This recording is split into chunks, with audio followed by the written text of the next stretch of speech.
Hello everybody, and welcome back.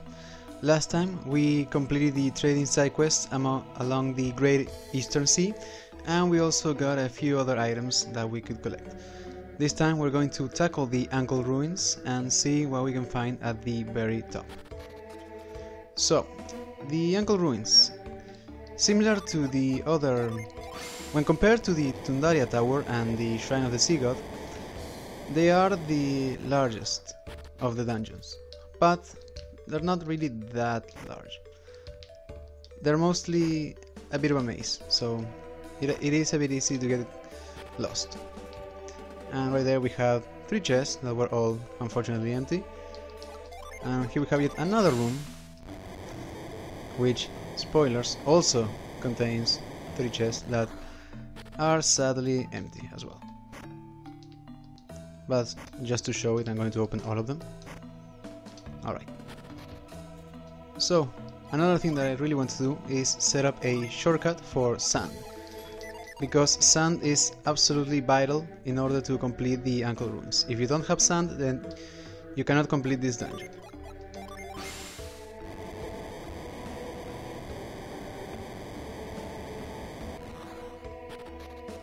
Alright.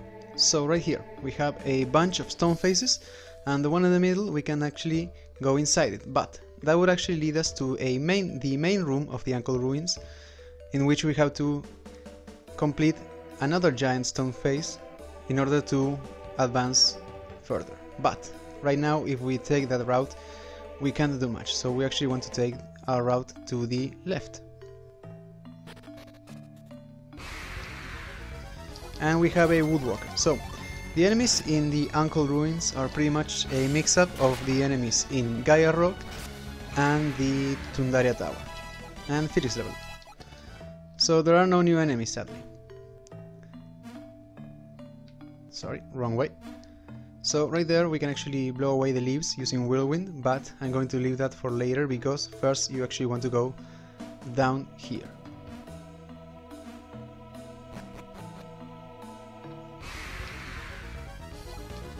There we have a Squirrel Fang, which we can also encounter in Tundaria Tower.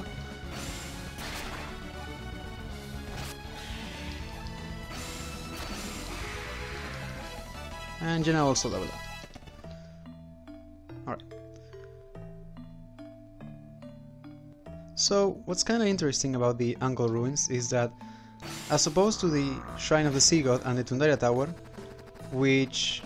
well, by themselves they did not give much information as to exactly what they were. Well, the Shrine of the Sea God, we're supposed to believe that it is the sanctum of an old god. But I'll continue with that thought in a moment, because here we have a new weapon, an artifact weapon, the Thanatos Mace. So technically I could give this to Sheva, but it is slightly weaker than the Draco Mace, and I actually prefer the effect of the Draco Mace. But on to the Thanatos Mace. Let's go over it, shall we? The Thanatos Mace has an attack boost of 125, its unleash is called Heartbreak, it deals 42 extra Venus damage, and it may instantly kill the target.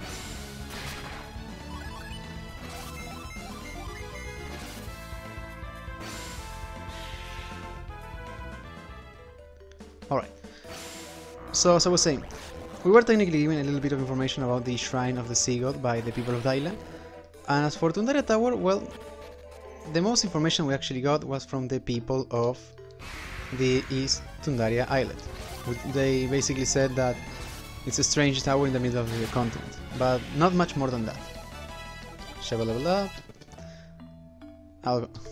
And well, the Ankle Ruins actually, as we'll soon learn, are actually tied to a very ancient civilization, which is also heavily tied to the Trident that we're trying to obtain.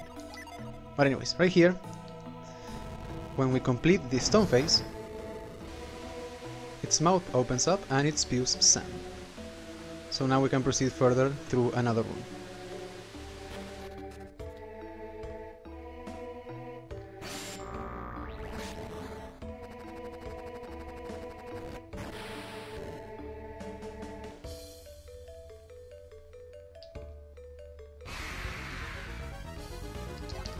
Here we have a Minotaurus, which we can also find in Tundaria Tower.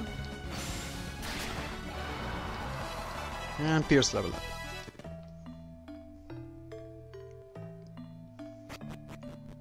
Alright, so now I do want to use Whirlwind on that wall that I mentioned early. This one right here.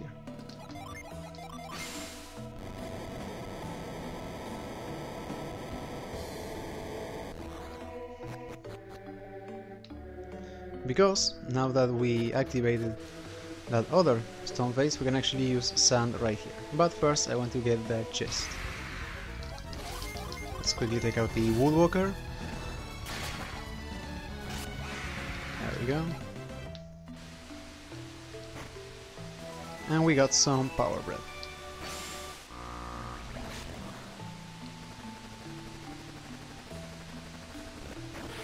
Okay.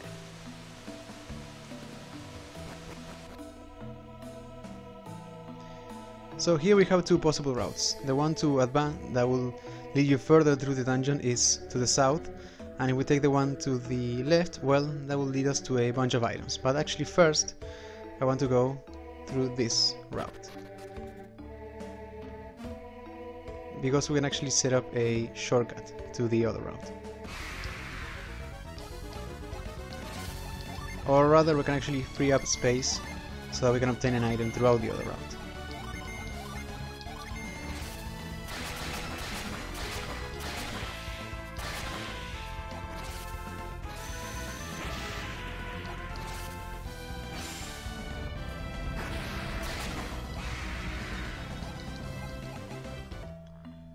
Alright, right here. If we move the stump out of the way, we can actually use sand to cross over the blocks, and then we can get another chest.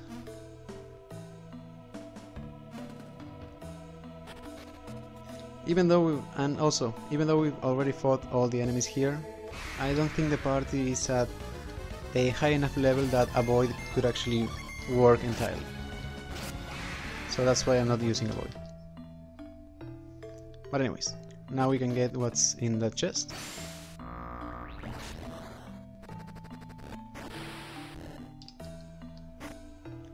And we got a vial.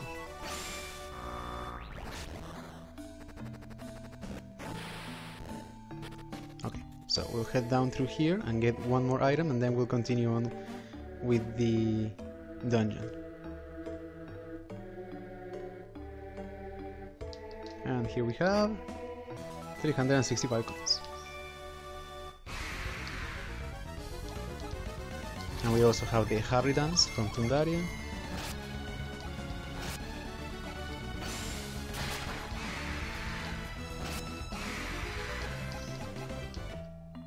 Alright.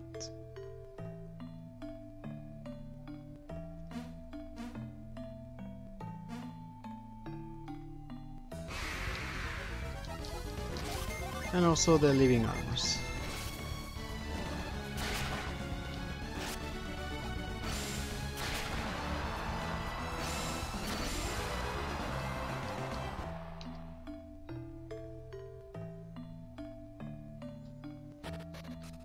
Alright, now we can advance.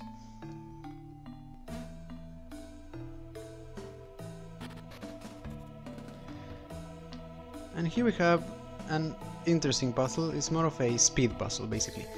As soon as we press the button on the ground, we'll see that the room will begin to fill with sand, kinda like an Indiana Jones trap. So I have to run all the way to the other button.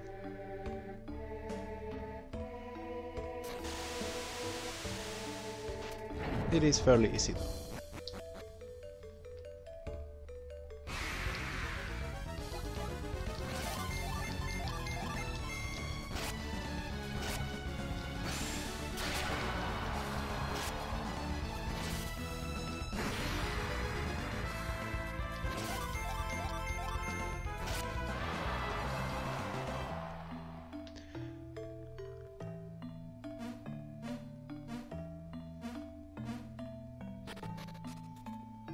Okay, so right here we drop down right in the center room of the ankle ruins that I was mentioned previously. There we have the incomplete stone face, and now we can get at least one of the halves in. We're just missing one.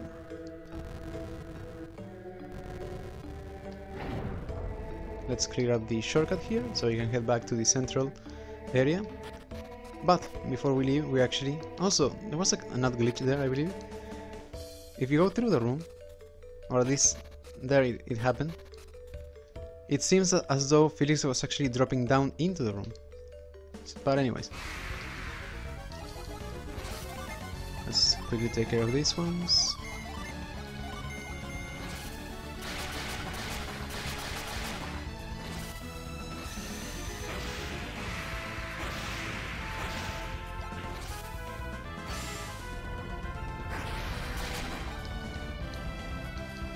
Oh, it actually survived.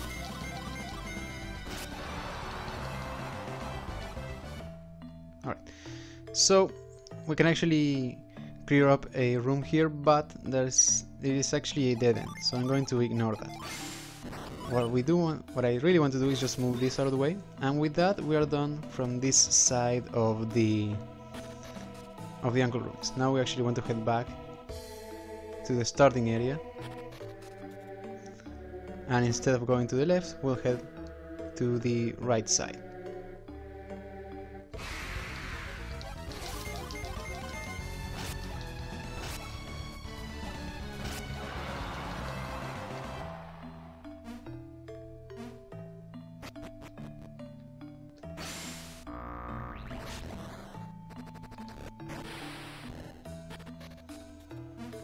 Alright, yeah, so here we are.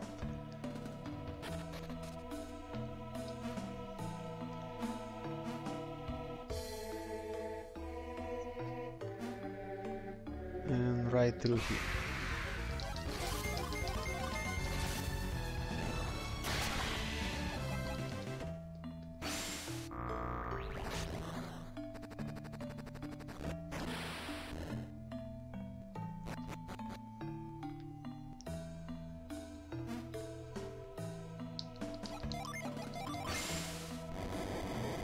There was a room here. Sometimes it can be a little hard to tell, because sometimes actually the leaves themselves actually seem like they go into the frame of the door, and sometimes they don't. But anyways, here we have the Money Robe. So let's quickly go over it. So the Money Robe, it provides a defense boost of 39, and its side effect is that it gives a passive HP recovery of 10 every turn, so similar to the HP recovery ability that the regular trolls have. So of course it's quite a useful piece of equipment. I'm going to give it to Sheva because she's been holding on to the full metal vest, I believe, for quite some time. But anyways,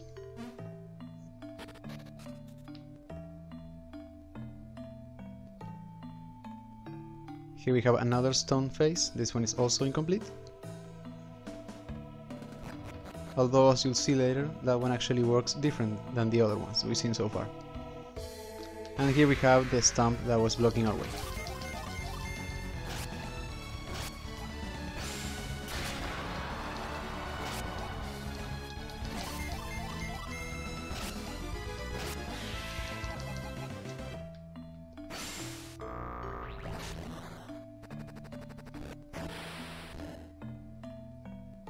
Yeah, right here. So I was saying, here you can clearly see that some of the leaves are going under the frame of the door.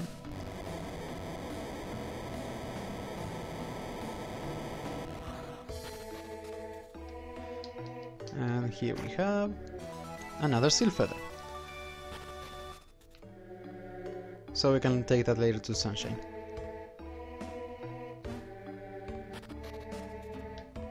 And here we have yet another of the sand filling puzzles, I guess.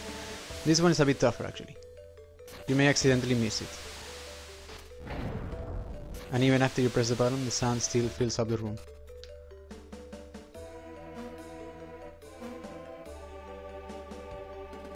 Right here.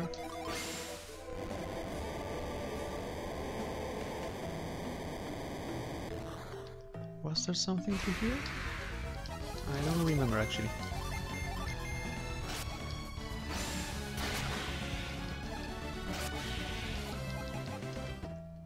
Let's see.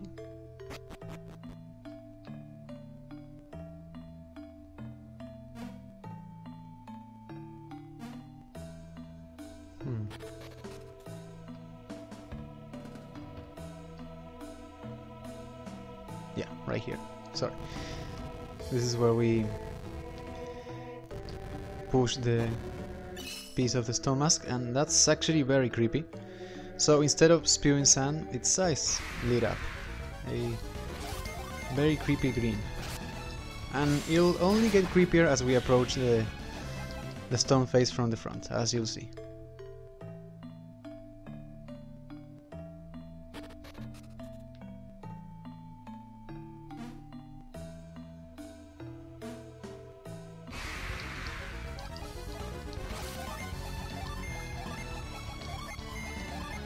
So, another thing.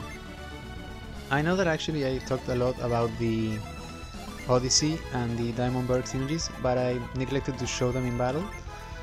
That is because I'm actually waiting for one specific boss encounter that we'll see soon enough, and that one will allow me to pretty much highlight both of them.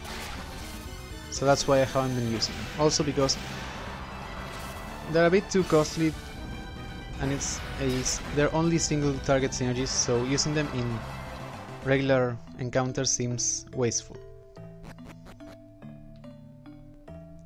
But anyway, right here. Ah, yeah, I remember now.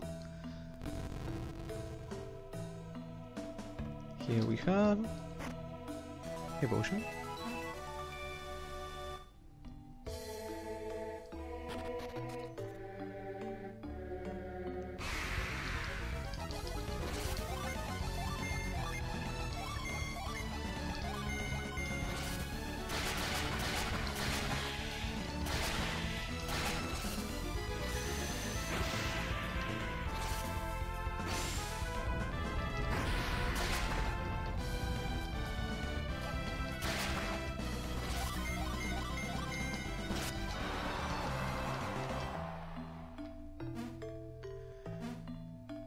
Alright.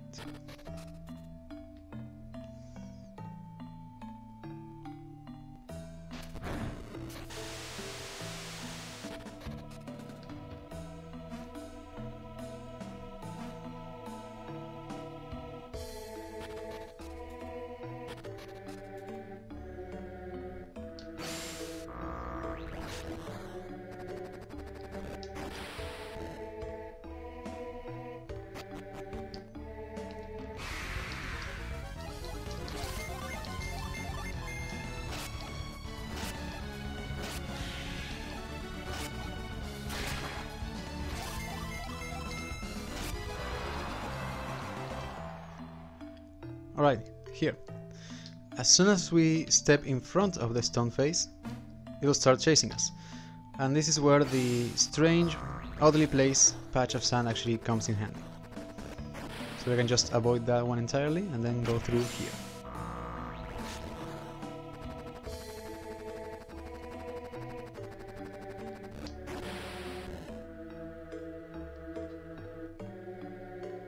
Alright. So we are very near the end. First, let's quickly move this out of the way.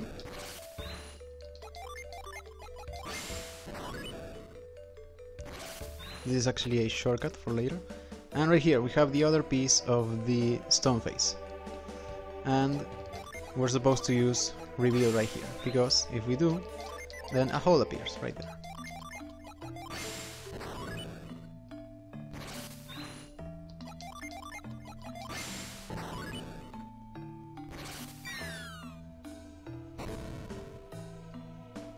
Alright. And this should take us all the way back to this central room.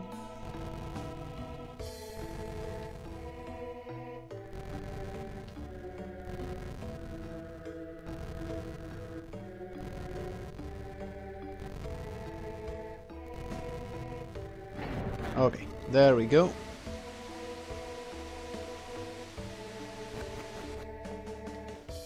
And now we can actually use the shortcut right here.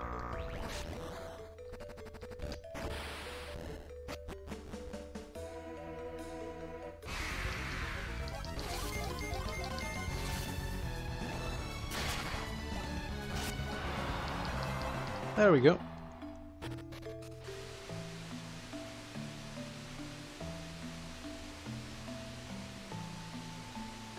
And now we can finally advance further.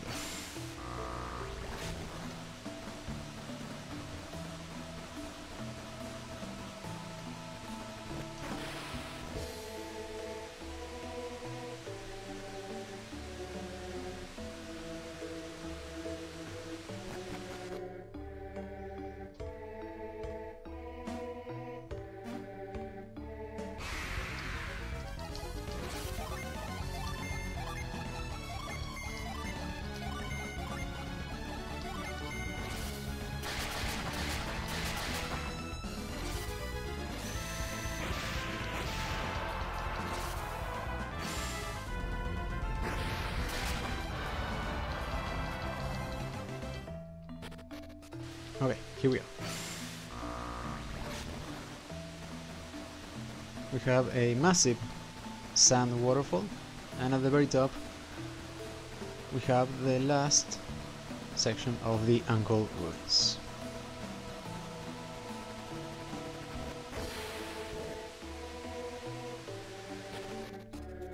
And here we are. We have a pretty nice view of the mountains and forests of Angara, and this section at the very top, which looks like it's from a different material, maybe like a yellow brick or something, it is actually made from pure solid gold. So the Uncle were a very wealthy civilization apparently. But more important than that, here we have... Why is it always so hard to pick up the item? Here. We got the left prong. Alright. With that we finally have all the pieces of the trident. The only problem remaining is, well, how to put them together. But first let's get out of the Uncle Ruins.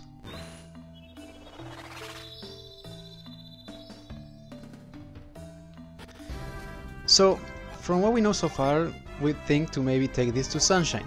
He is a very skilled blacksmith, but unfortunately if we take any piece of the trident to him, he'll simply say that he's not interested in working on them. He'll say that they have no soul, or something like that. But the solution to the problem actually lies closer than we think, because we have one more shore to explore. So let's get there, shall we? And there we have a town. Here we are at Champa, the home of Briggs and his pirates. Isaac! Isaac, is it you? Do my eyes deceive me? Yes. Oh, I must have been mistaken. Young lady, are you looking for someone by the name of Isaac? Yes, old man, I am looking for one called Isaac. Where is Isaac? I am sorry, Isaac is not with us. Well then, where can I find Isaac? Why do you want to find him so badly? Me? I am Feishi. Isaac helped me once. He helped Ulmuch. Ulmuch was trapped, but Isaac had saved him. He is a brave man, isn't he? So, this is a bit of an odd translation. In the original game, the name of the guy that she calls Ulmuch is actually Hatsu, or HSU, I don't know how you pronounce that, but Ulmuch is actually his Japanese name, so that's why it is a bit confusing. I suppose, but why are you looking for him? Do you like him? Is that it? That seems like a very out of character line for Kraden. You're a mean old man. It is not polite to tease me. That's what it is. You like Isaac. No! I'm so embarrassed. Don't worry, Feishi. We'll tell Isaac how you feel. Really? Then, will you give him this when you tell him? What is it? Isaac is on a dangerous journey. I am worried about him, so I made him a good luck charm. Ah, a good luck charm. I see. I'm going home now, old man. Thank you for doing this favor for me. So, similar to the small encounter that we have with the bandits outside of Madra, this is also another of those events that can occur if we trade over saved data from the original Golden Sun. In this case, what you have to do in order to trigger this is to, as soon as you get the reveal synergy from Master Hama, go back through the Silk Road near the Altin Peak, and you should be able to rescue Hatsu or Ulmuch, and she'll give you this, the Golden Ring. But of course we can't carry anything else, so let's see, what can I get rid of? Let's get rid of the oil drop, and since we're clearing up the inventory, I'll throw this. Anyway, on to the Golden Ring. Sadly, it's nowhere near as good as the Golden Boots. It does not provide any defense boost whatsoever, but it can be used from your inventory to boost the entire party's elemental resistance by 20 points. So it's not dreadful, but the Golden Boots were far better. But here we have a bunch of graves in a very familiar formation. And here we have the Viking helm. So this is a far better piece of equipment. It provides a defense boost of 30, and it can be used to boost... its side effect is that it boosts mercury resistance by 30 points. So quite a useful item. I think... let's see... who should I give this to? To Felix. His defense is fairly low. Alright. So here we are at the home of Briggs and the pirates, but Champa is actually far more than that. Let's speak to the locals. It looked to me like the wave came from the Sea of Time. What is in there? What caused it? The tidal wave was terrible. It nearly swallowed me whole. Most of the sailors here live in the cliff dwellings, but I don't like those caves. They're dank. And what's worse, the people living in the harbor really resent the cliff dwellers. So, based on that and a few other lines of dialogue, there appears to be a sort of a class system in Champa. We have the people who live by the boats and those who live in the cliffs. And there's a bit more about to Champa. Oh, I'm so hungry, and there won't be anything to eat until Briggs returns. So it would seem that Briggs was not lying when he said that life in Champa is quite dire. Where could Briggs be wasting his time now?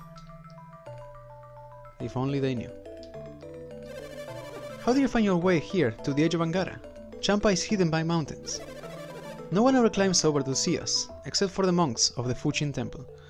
So that's a neat line of dialogue. It actually explains how Feishi could actually get here, because just as this guy said, Champa is completely surrounded by mountains, so it should not be reachable by land. The Champa sailors aren't well liked outside of here, are we? No. Really? I mean, I think I was supposed to say yes. Really? That's nice to hear, but if you do hear anything, don't believe a word of it. Our matriarch is the last successor of the uncle. She's a master of the forge. It was the ancient gift of the uncle. There's nothing broken that they couldn't fix. The cliff caves are a lot quieter with Briggs gone. It's a little lonely without him here. So, what he said here is immensely important. So it would seem that the matriarch of Champa is actually a descendant of the uncle civilizations, and she is also a master forger. She may be able to put together the trident. Unfortunately, Obaba's locked herself in her room until her grandson Briggs returns from sea. She's so worried. She hasn't even been eating. I hope she's alright. So yeah, she will not see us unless we bring Briggs. Or she will not see us or anybody. So we might have to do something regarding Briggs. But before that, there's a couple of items that I want to show here. Because we have a few new artifacts. So, first off we have the demonic staff. Let's quickly go over it, shall we? The demonic staff has an attack boost of 92, its unleash is called Bad Omen, it deals 43 extra Venus damage, and it may inflict the Haunt status. Alright, so the demonic staff is a curse item, which basically means that if you equip it, every now and then, whenever you try to take any action, even if it's a basic attack or a synergy, your character might be stunned for that turn, and it can happen randomly. Also, in order to remove a cursed item, you have to go to a sanctum to remove the curse. But if you do so, you also have to unequip the item. However, we have one more artifact, the Blessed Robe. It provides a defense boost of 36, and it provides a passive HP recovery of 5 every turn. So it's basically a weaker Mooney Robe. But it is still fairly useful, so I'm going to give that to Jenna. But first I have to sell a few things. Let's sell the Adept's Clothes. And let's go ahead and buy the Blessed Robe. There we go. And we got a game ticket. And I actually want to sell the Thanatos Mace as well. I'm not using it. And the leather cap. Is there anything else here I can sell? I think we're fine. Yeah, we're fine. Okay, so we finally got all the pieces of the trident. Now all we have to do is put it together, and in order to do that we'll require the help of Obaba. Unfortunately, in order to do that we have to somehow bring bricks to Champa. So our next destination is going to be Elafra. But before I end the video, there's a lengthy cutscene that I want to get over with, get it done as quickly as possible. This will happen as soon as you leave Champa the first time. I see you caught up with me again, Felix. Alex? Alex? Who is Alex? Alex is a water adept. We had been traveling together, but he left us when we landed on Indra. A water adept? Ah, and I see you made a new friend. You have been busy, haven't you? And you found yourself a new water adept. Do you mean to cast me away, like old trash?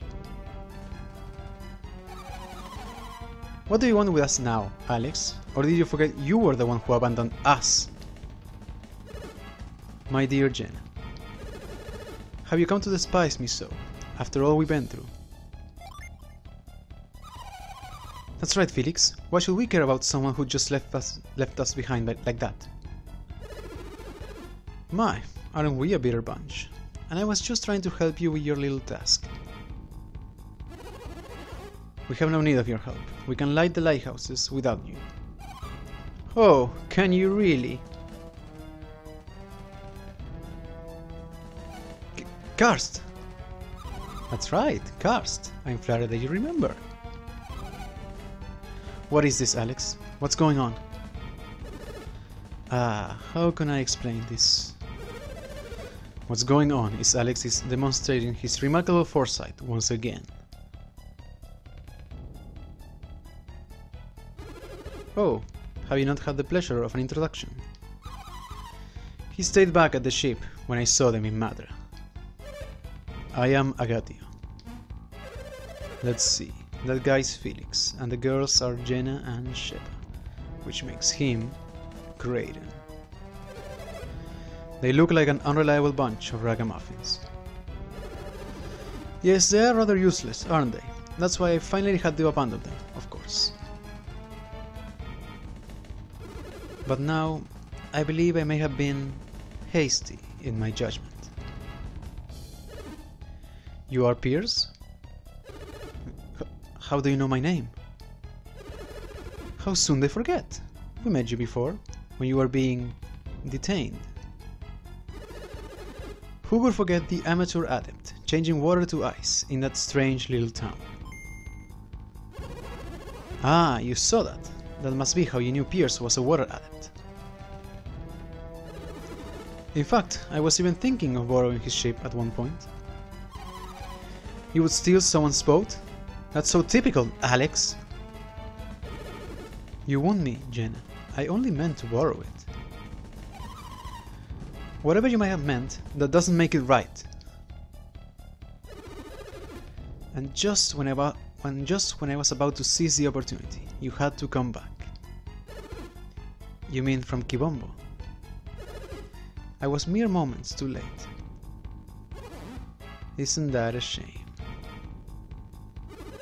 Still, because of that, I did meet Karst and Agatia, so perhaps it was my fate. Can't you just stop talking about yourself for 1 second, Alex? Enough of your childish gibes. Alex, I want to know what makes these punks useful.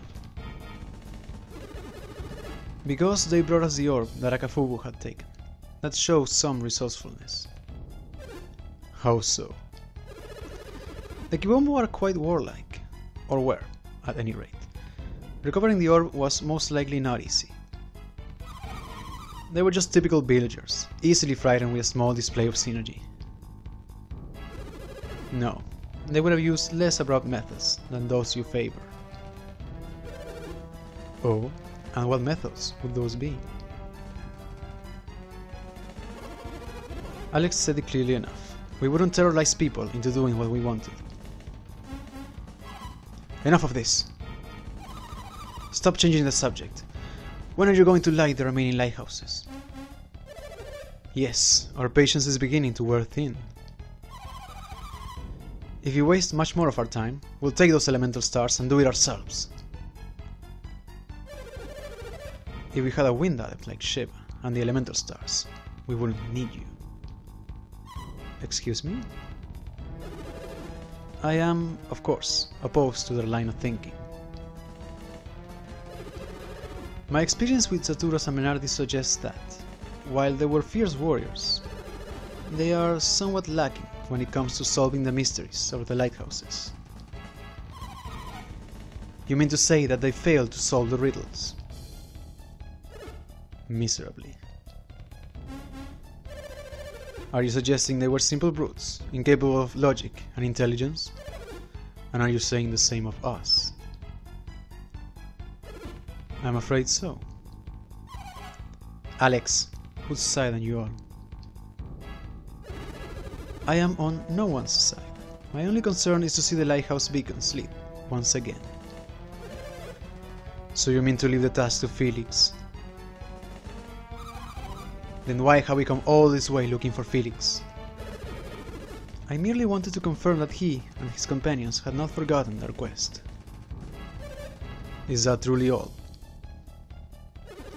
I also wanted to introduce Felix to the two of you. Why would you want to do that? With Saturas and Menardi gone, you probably felt very little pressure to complete your task. I cannot have that. What do you mean by that? With Saturas and Menardi gone, I felt another pair might, how shall I put this, provide you with the proper incentive to complete your task. Is that some kind of threat? Take it as you wish. I just wanted to provide you with the proper encouragement. So, what? You've used us to your satisfaction, and now our role is done? You only wanted us around to flex a little muscle and scare them into action? Fine. I suppose we will let you go today.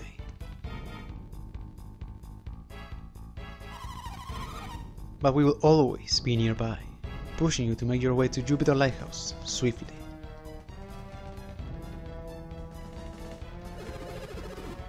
I look forward to seeing you soon, Felix, somewhere very near Jupiter Lighthouse. Kraden, am I right in recalling that you pursued this quest on the behalf of Tolby's ruler, Bobby? This is true. I am studying alchemy because Lord Bobby has ordered it. What about it? What a pity. It would seem all your studies have been for naught. What are you getting at, Alex? Only that it seems your Lord Bobby has at last succumbed to the ravages of time.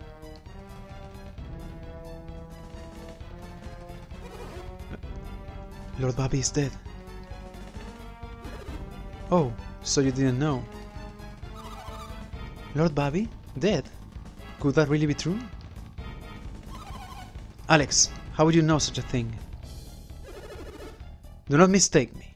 We had no hand in Bobby's passing. However, the people of Tolby may be under the impression that our presence led to his death. Alex, cut the melodrama and get to the point for a change. Simply put, I would recommend against traveling to North Gondwan for a while. I just thought it might be better if you focus on your quest, instead of exploration, for now. How kind of you. Take it as you will. Very well, may we meet again. So the only reason Alex came here was to threaten us and to bring us news of Bobby's death, despite the fact that we asked for no such news. Perhaps he had his own reasons for telling Creighton. What do you mean, Pierce? If Creighton undertook this quest on behalf of Bobby, then he no longer has any need... Oh, of course! I hadn't thought of that. Your orders were to find Lemuria, right, Creighton? That's right, but if Bobby really has died, you're free to go where you will, Creighton. That's not true, Sheva. Certainly. My original reason for researching alchemy was for Lord Bobby. Was for Lord Bobby? That's the past tense. What are your reasons now? This is no longer solely for research. I do this because of what I learned on this quest. Your research? What you learned on this quest? I'm not following you at all. I don't understand a word of this. Of course you don't. Felix is the only one I've spoken to about any of this. What? You knew? That's not fair. Tell us. Not now.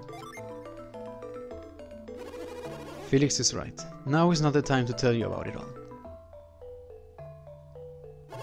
It's far too complicated. A bit condescending, but okay. Well, when will you tell us? I am sure we will tell you once we get to Lemuria. Do you promise? I promise. Pierce, you don't mind waiting? I cannot read minds like Sheba, but I have a guess at what you're thinking. A guess? What do you mean? You are a great scholar, Creighton, are you not? I believe your theory is correct, and to prove it, I want to return to Lemuria as soon as possible. Alright, we are finally done with that lengthy cutscene. Next time we'll head to Alafra and see what we can do regarding Briggs. See you guys then.